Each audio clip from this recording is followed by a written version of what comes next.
This is the Glenn Beck Program.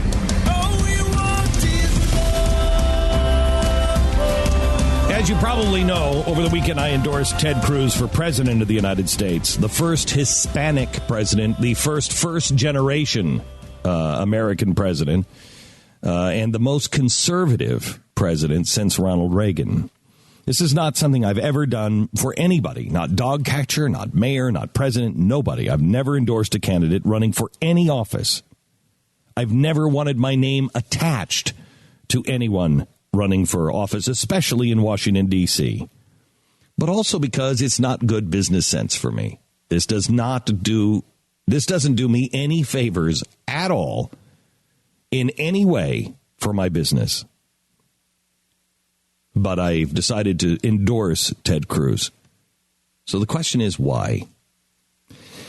Well, if you listen to this program, you know what time I believe it is. And I believe we are at the crossroads now of completing the fundamental transformation that Barack Obama really brought to pass. It has been in the works since Theodore Roosevelt and Woodrow Wilson. But the next president finishes the job. And it is so critical that we have a leader now that will help us navigate the reset that is inevitably coming. The aftermath of the storm that is coming our way can either be cataclysmic or, with the right leader, a conservative constitutionalist at the helm, will steer our children into a much, much brighter future. There's some really good people running. Really good people running. I think this is the strongest GOP of candidates we have had in my lifetime, maybe of all time. And as I look down the roster of the people who have been running for candidate or running for president or still running for president, Rick Perry I liked. He dropped out early. Bobby Jindal I like. Rick Santorum is a good man. I like Marco Rubio. I have problems with all of these guys, but I like all of them. I think they're decent. Rand Paul, you know how I feel about him. So there's several of them I like.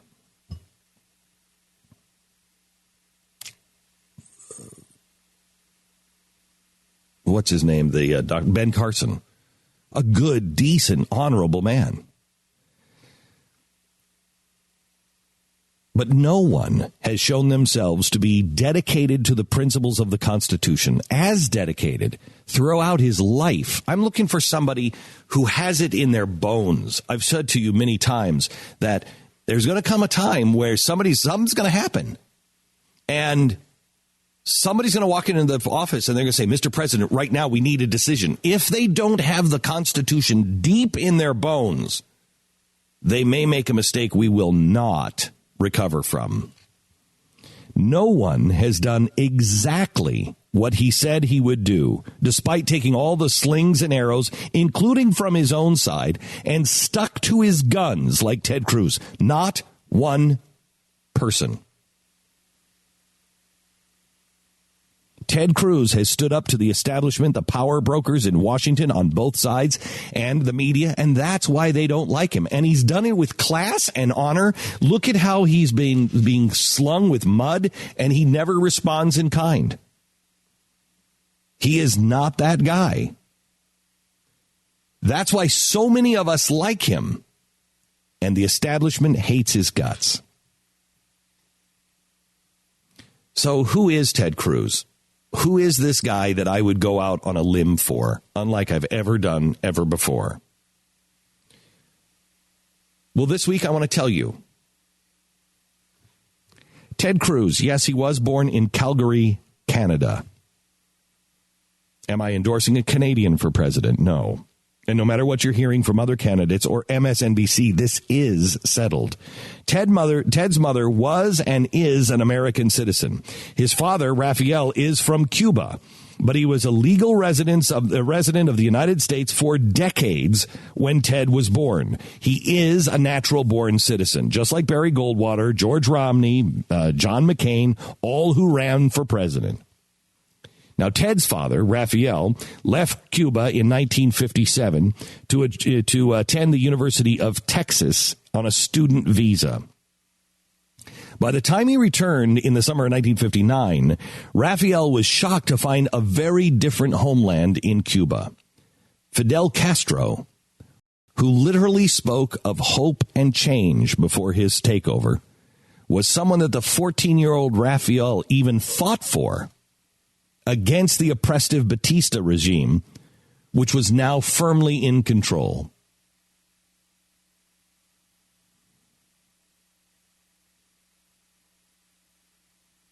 So Rafael comes back home and faces a firing squad in favor of Fidel Castro. And when Castro took over in 1959, I went back to Cuba that summer, and I was shocked.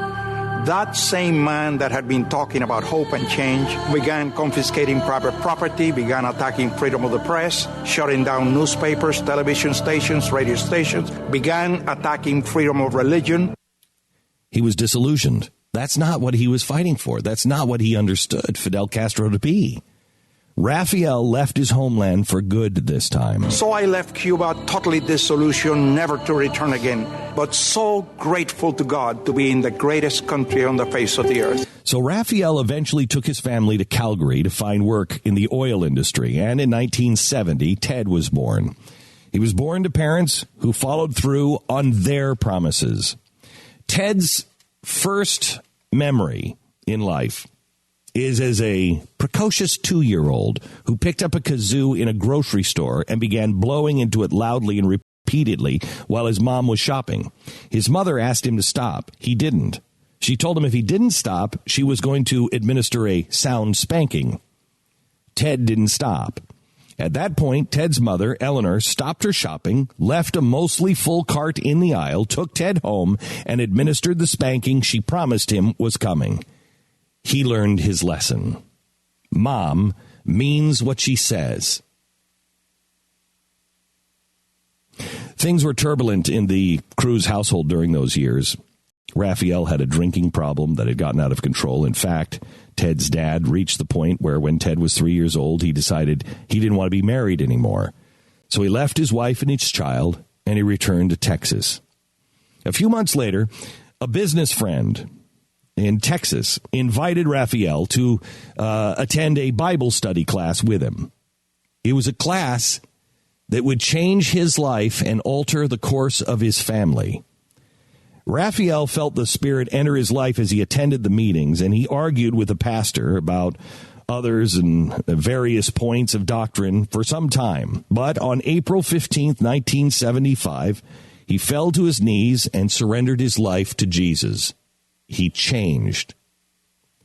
The next week, he decided he needed to be with his family. He bought a plane ticket and flew back to his home with his wife and his child, and he begged their forgiveness.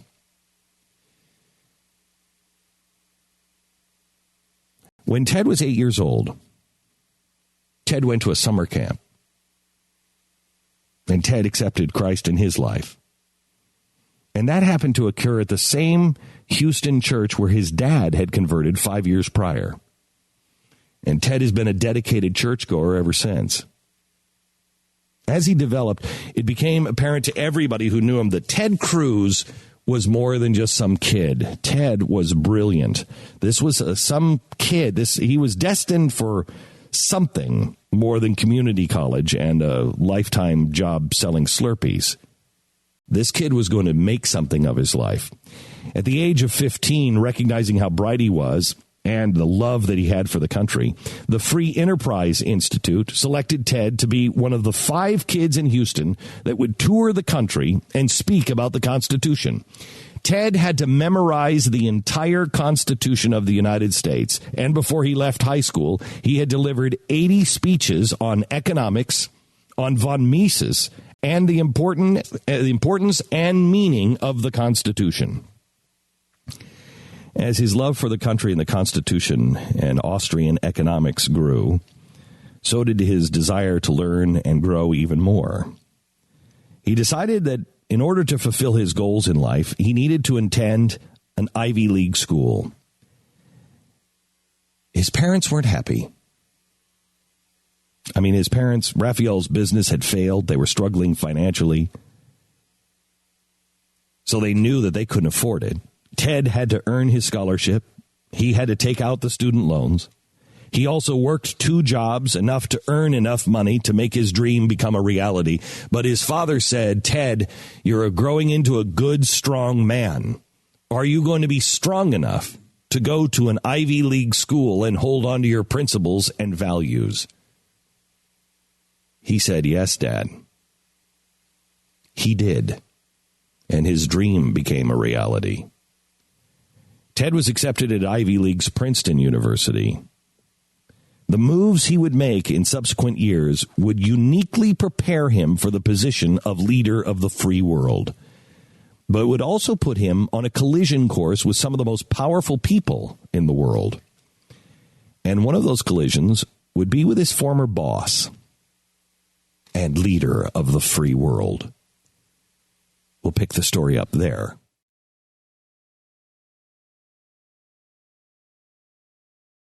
Yesterday, we talked about Ted Cruz and his early years, from his acceptance of Christ in his life at just 8 years old to his memorizing the entire Constitution by the time he was 13, and the fact that he was such an exceptional student, he had a desire, but his parents didn't have the money, to attend an Ivy League university.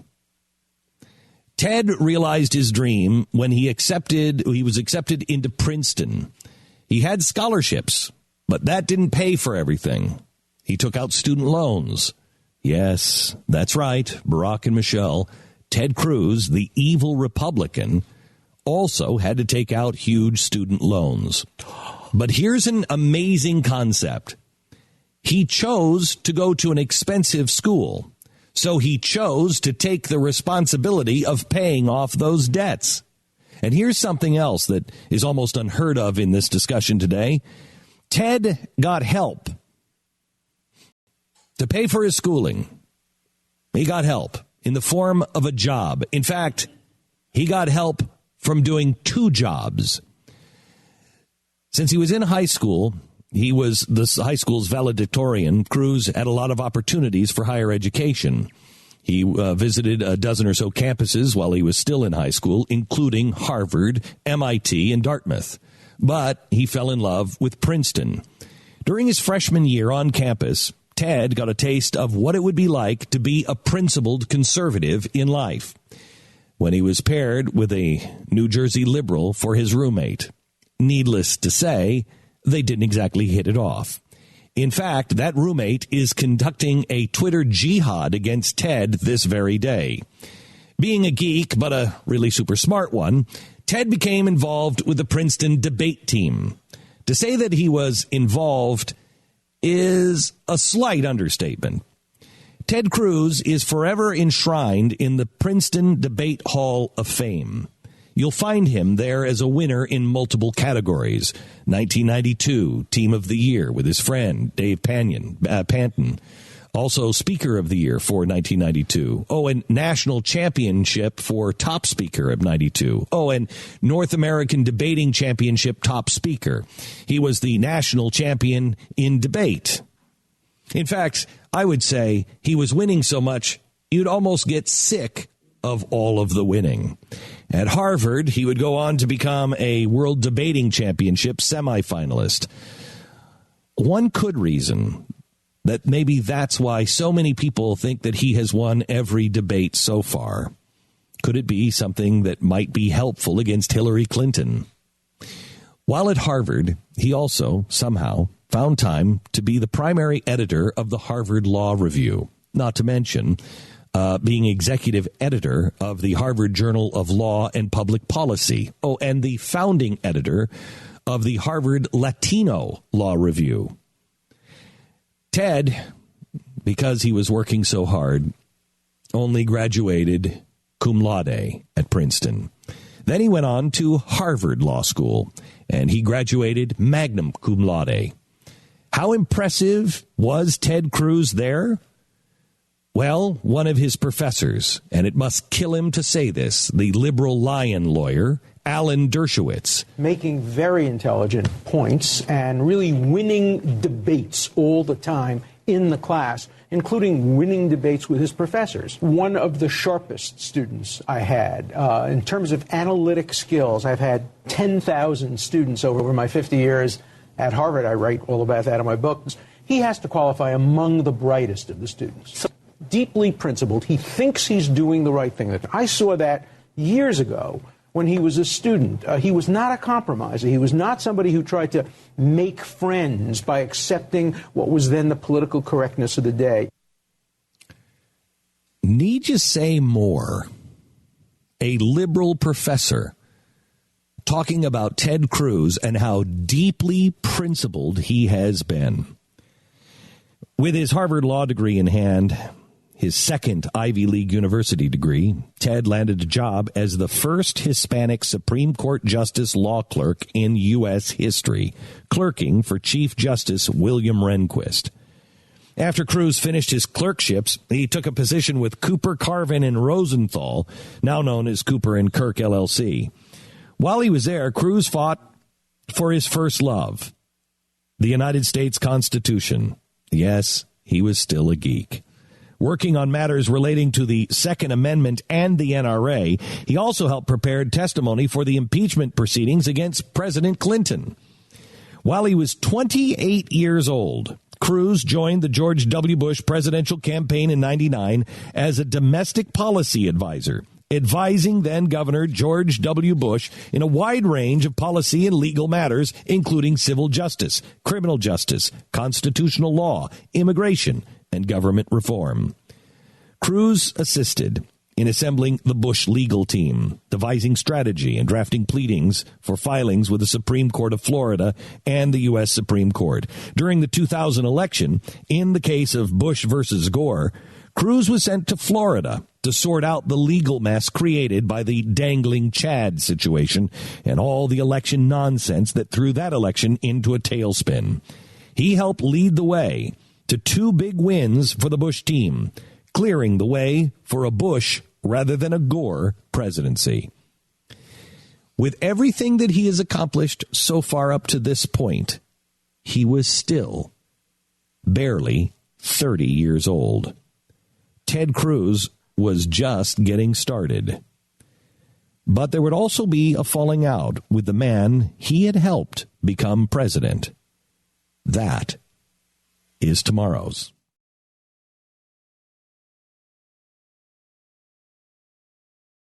Trust.com. So far, we have learned that Ted Cruz has come from a family that understands and appreciates freedom. His father fled communist Cuba, who instilled in his son a love for the Constitution and this country. We discovered that Ted accepted Jesus at the age of 8, then memorized the United States Constitution at 13, was reading von Mises and Road to Serfdom by the time he was 15, became the school's valedictorian in high school, graduated cum laude from Princeton and magna cum laude from Harvard Law. He was the national and North American debate champion and resides in the Princeton Debate Hall of Fame. Following his schooling, we have learned that he clerked for the Supreme Court Justice. He became a policy advisor for George W. Bush. And this he did all before he was 30. If that doesn't make you feel like you haven't done anything in your life, I don't know what will. At 30, I was still wearing emotional diapers. It's amazing what this man accomplished at such an early age. But that was just the beginning. At 33 years old, Ted became the youngest Solicitor General in American history, and he would go on to become the longest serving. But Ted didn't just serve. He magnified his role and his position. He didn't just sit back and wait for things to fall into his lap. Cruz sought out conservative constitutional causes that he believed in, and then ferociously fought for them in court. Oh, and by the way, he won. In fact, virtually every single time. Cruz authored 70 United States Supreme Court briefs and presented 43 oral arguments, including 9 before the United States Supreme Court. His record of having argued before the Supreme Court 9 times is more than any practicing lawyer in all of Texas or any current member of Congress. Cruz took on and won some of the biggest and most cases that have been decided by the courts in decades. In the huge Second Amendment case, District of Columbia versus Heller, the one that has changed everything for your right to carry a gun, he drafted the amicus brief that was signed by the Attorney General of 31 different states, which said that the D.C. handgun ban should be struck down as infringing upon the Second Amendment right to keep and bear arms. It was. Cruz also presented the oral argument. Do you remember back in 2004 when renowned atheist activist Michael Newdow sued on behalf of his daughter to stop schools from reciting the Pledge of Allegiance because of the one phrase, "One nation under God," was in it? For months, the pledge was not allowed in 9 separate Western states. It was Ted Cruz who wrote the brief on behalf of all 50 states in the Elk Grove Unified School District versus Newdow. He argued that the plaintiff didn't have any standing to file suit on behalf of his daughter. The Supreme Court upheld the position of Cruz's belief. He won again. Ted then successfully defended the constitutionality of the 10 Commandments monument on the Texas State Capitol grounds before the Fifth Circuit Court and the U.S. Supreme Court, winning yet again. Then there was the Medellin case, Medellin versus Texas. In 1993, 2 innocent teenage girls in Houston, just 14 and 15 years old, were on their way home from a party around 11. It was a hot summer night. They decided, unfortunately, to take a shortcut through a park near their home. Tragically, they happened to come across a gang of illegal aliens drinking beer and doing gang initiations. It was there that the 2 young girls were grabbed. They were then beaten, tortured, raped repeatedly, and killed. It is truly one of the most horrific crimes in Houston history. It left a discernible scar on the community. The gang members were all subsequently caught, tried, and convicted. But while on death row, one of the murderers, the leader of the gang, Jose Medellin, got in touch with the Mexican consulate, seeking help in overturning his death sentence.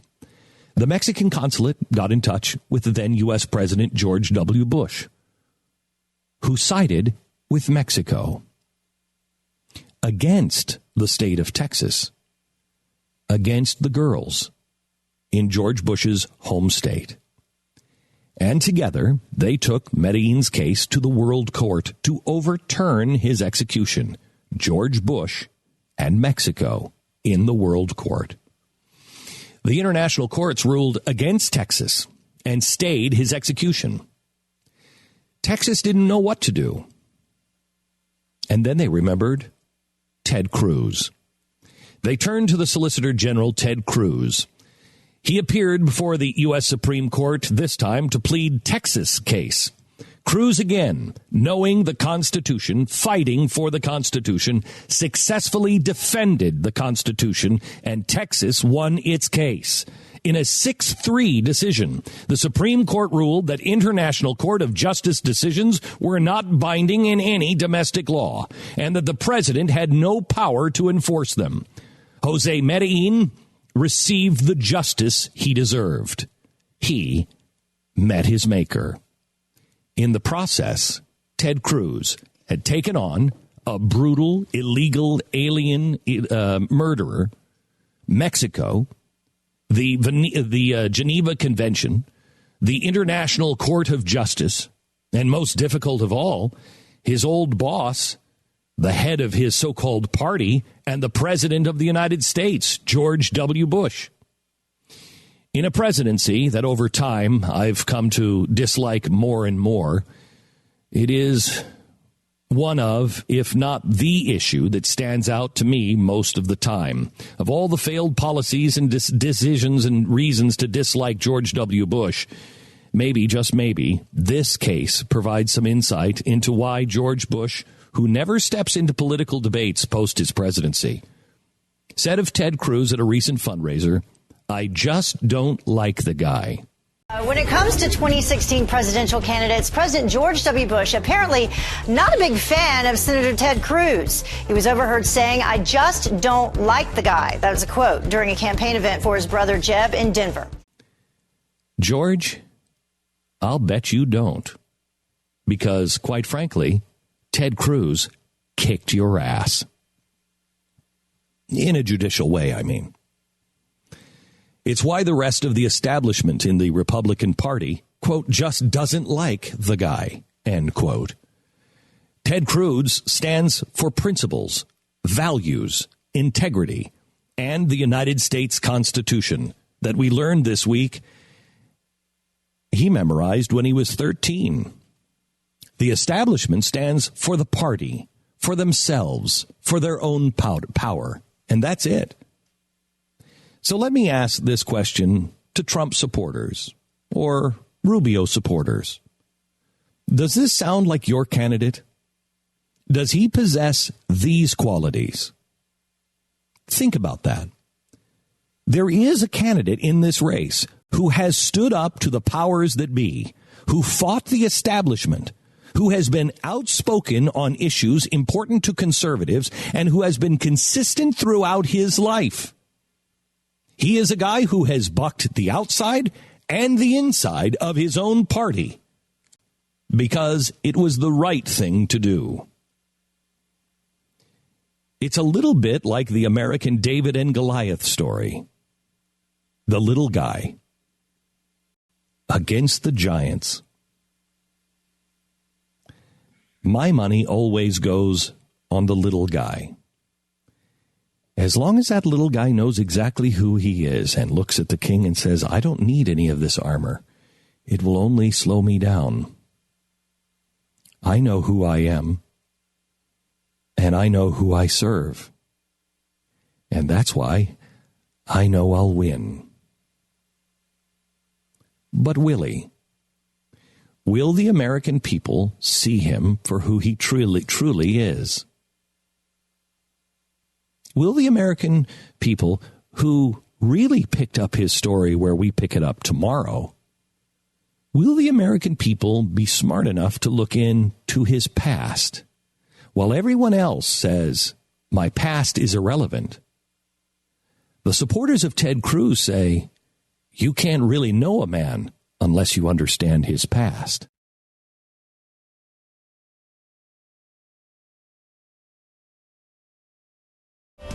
Episode 4 on our series of Ted Cruz is bringing all of it together. Why am I for Ted Cruz? This is something a caller asked a week ago. Glenn, tell us, you've told us what you're against. Tell us what you're for and why you're for him. Okay. Last episode. It brings us to today. Ted Cruz is not a self-centered, egomaniac billionaire. He doesn't call women pigs. He hasn't changed his mind on every single position he has held. He doesn't call 2 Corinthians 2 Corinthians. He doesn't believe that he's never done anything he needs to repent for. Little things like he doesn't leave the H out of huge. That isn't Ted Cruz. So if that is what you're looking for, Ted Cruz is not your man. But who is he?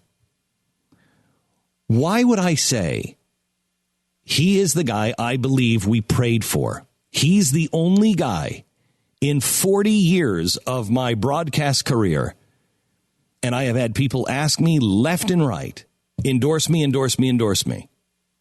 Why would I make such a colossal decision and endorse somebody for the very first time in my life? Why Ted Cruz?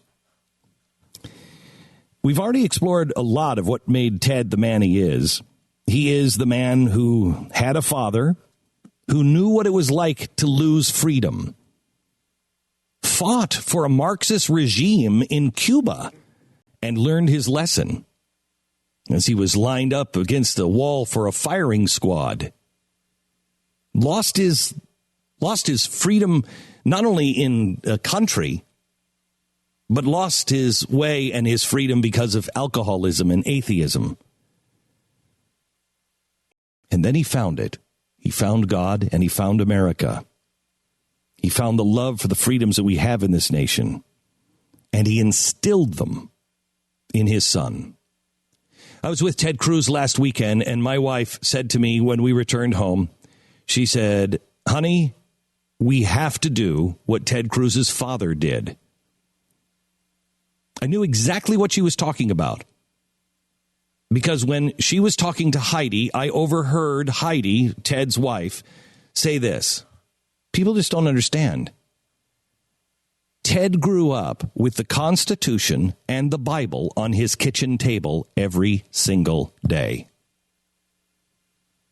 It was instilled. He was the valedictorian, magna cum laude, Ivy League scholar, debating champion, Supreme Court law clerk, an attorney who fought and won victories in the Supreme Court that allowed us to keep our freedoms of religion, our Second Amendment.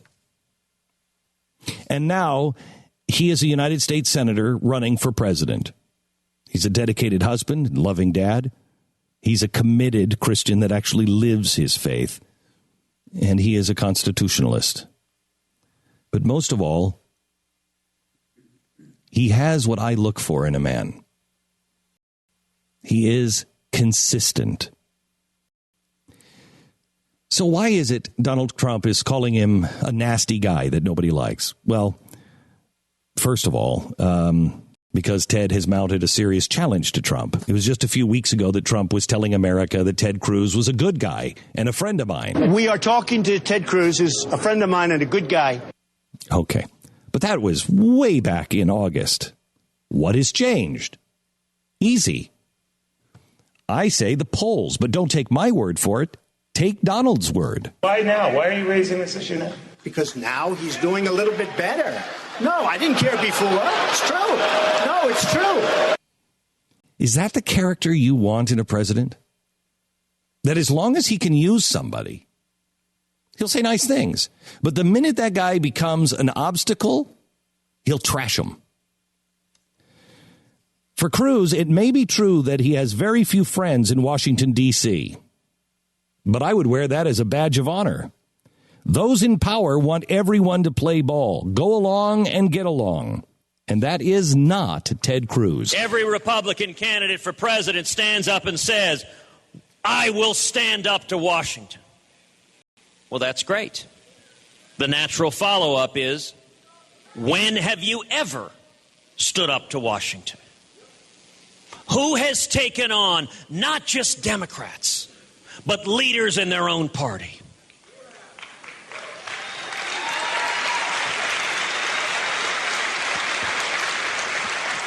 I tell you this, any Republican candidate who has stood up and supported Barack Obama's TARP big bank bailout of Wall Street, any Republican candidate who has stood up and supported Barack Obama's stimulus plan and said it needs to be bigger and bigger and bigger, you can rest for sure they will not be willing to stand up to Washington and the corporate welfare and cronyism that is bankrupting our kids and grandkids.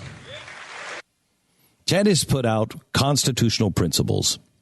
They are first in his life, which is why he filibustered Obamacare for 21 hours, and he did it alone. Do you remember? He was essentially alone, trying to stop that unconstitutional takeover of America's healthcare system. He knew he was getting blasted. He knew he would get blamed. He knew his own party would come after him. But he promised the American people and told them, this is what I believe. And he stood. He's been repeatedly portrayed as a man who shut down the government.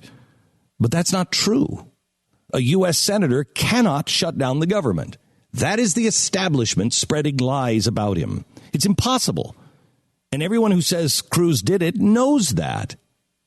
Senators can't do that. The purse is held by the House.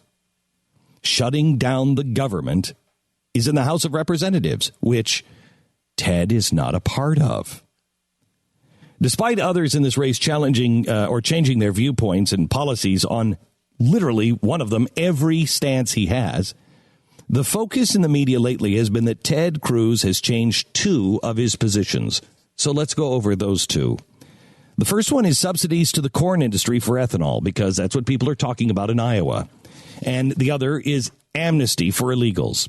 So his position on subsidies, he's the only politician I have ever seen in my life to go to Iowa and say, I'm sorry, I know this is going to make me unpopular, but I'm going to tell you the truth. The farm subsidies have to stop.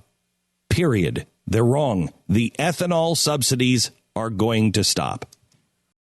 He actually got a standing ovation from the people in Iowa because he was being honest. They didn't necessarily agree with him, but because he was honest. So what is his position now? Because he apparently has changed. He has said, I am willing to compromise. Remember, he can't make a deal. I'm willing to compromise and make a deal where we phase them out over 5 years. So has he changed his position? No, he slowed his position slightly. He didn't change it. He said, I'll phase it out over 5 years. As for the path of citizenship that Cruz never favored, in 2013, a bill was proposed by Marco Rubio, John McCain, Chuck Schumer, and others. It was called the Gang of Eight bill. Rubio got together with several liberal senators to hammer out a comprehensive reform. It's amnesty, reform of amnesty. Cruz proposed an amendment to the bill to make it less bad. It was essentially something amnesty supporters would never vote for. They tried to trap Ted Cruz and say, is this a poison pill? And he said, no, of course not. There's no amnesty, right?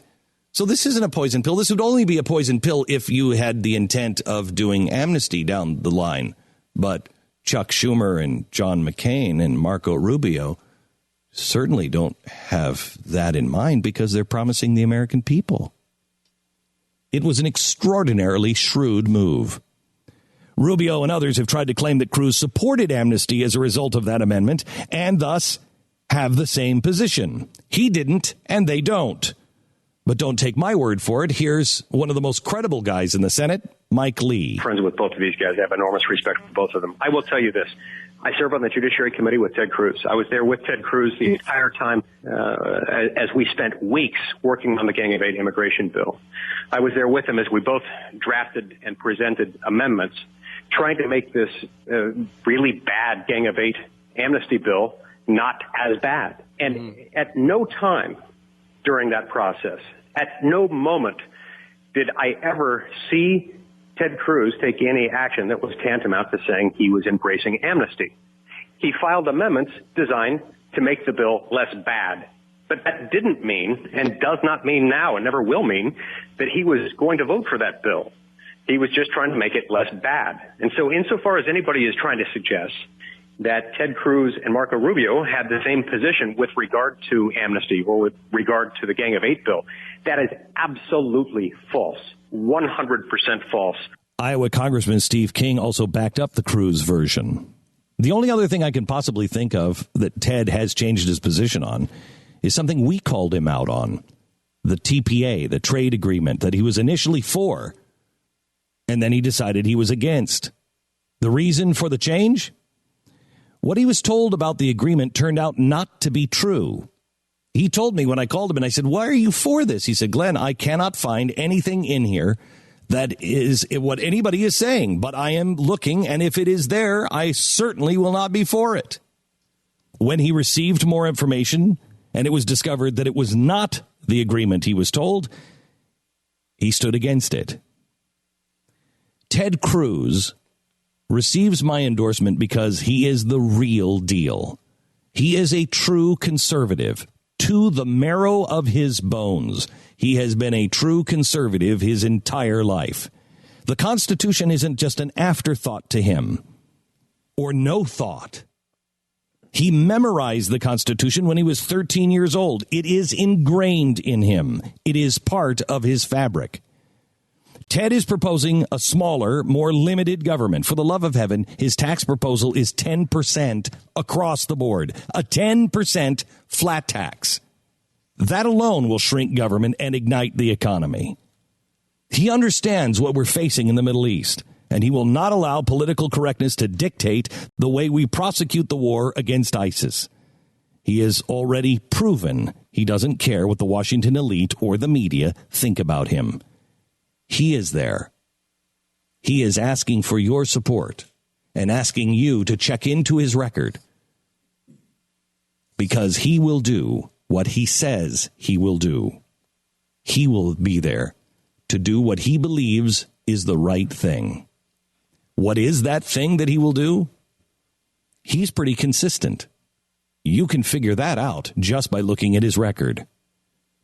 Can he beat Hillary in a debate? Well, seeing that he's a debate champion, a global debate champion, I think he could beat her with his mouth taped shut. He's a Hispanic. Will she be able to play identity politics with Ted Cruz? He didn't grow up wealthy. He made his own way. He paid off his student loans. Ted carved out a piece of the American dream himself and also took out the student loans and then paid them off. He worked 2 jobs to get through college. The Democrats won't make him out to be the evil, rich elitist they made Romney out to be. And they will do the same thing to Trump. Hillary Clinton is far more wealthy than Ted Cruz. For me, it comes down to this. What time is it? How much time? How many more mistakes can we make at that level? It's a job interview. That's what this is. If you sat down with 2 people and one knew your company inside and out, knew your bylaws, knew everything about how you operate, and your company was in real trouble, and the other guy came in and he was so arrogant, he was like, you know what, I'm not going to even show up for one of these interviews. I don't need to meet with that person. You guys are playing games with me. And never gave you a straight answer on what he really did. And said, you know what, I got this job. Because I could go shoot the people in HR, and you guys would still give me the job. Which one would you give the job to? Who do you trust to restore the United States Constitution and repoint our country in the right direction? A casino real estate guy who never brings up the Constitution? Or the man who is focused on it his entire life? That is why the first time in 40 years, I was willing to go out on a limb for a man and endorse him.